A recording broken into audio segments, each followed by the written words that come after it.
Hey friends, Dr. Christy here, back again. Today we're talking about vitamin D. Of course, we all know vitamin D is important by now. We've beat this horse to death. And I've made videos about this in the past, so I'm going to keep this one pretty short. Bottom line, vitamin D acts more like a hormone in your body than it does a vitamin. So if you think about this, it has impacts on your focus, on your mood, on your energy, on your immune system, on your hormones. Ladies, are you hearing me? Vitamin D really strongly impacts your hormones. So if you are vitamin D deficient and you're chasing after other hormonal symptoms, you got to get that in check first.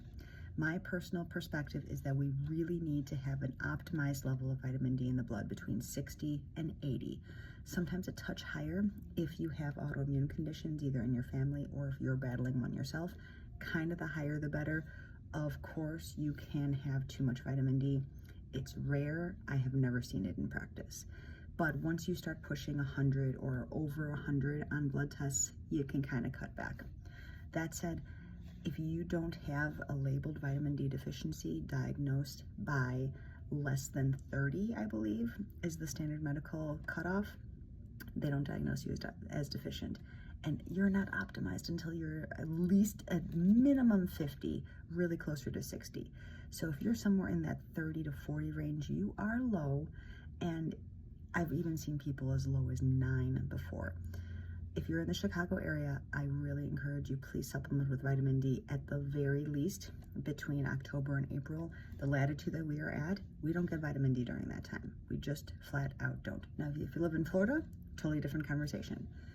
But living in the Midwestern area or in the northern states, we will not get vitamin D. And so I have a lot of patients who come and tell me, and they're like, yeah, I stopped taking it in the summer and I'm just getting outside more. Like, okay, I support getting outside more in the summer, but more often than not, people are still deficient because you cannot get enough from the sun living here unless you're really optimized. And unfortunately, a lot of us just can't maintain their vitamin D levels from 3 months of sun exposure.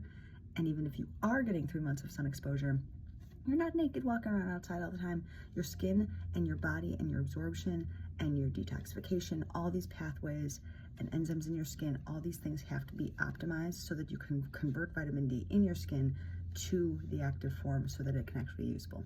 Sorry, I said this was going to be short and I got long-winded. So again, check your vitamin D, optimize it between 60 and 80 if you can. And if you've got questions on this one, drop them below. Either way, it's an important vitamin to check in your blood, so don't miss it. Have a good day.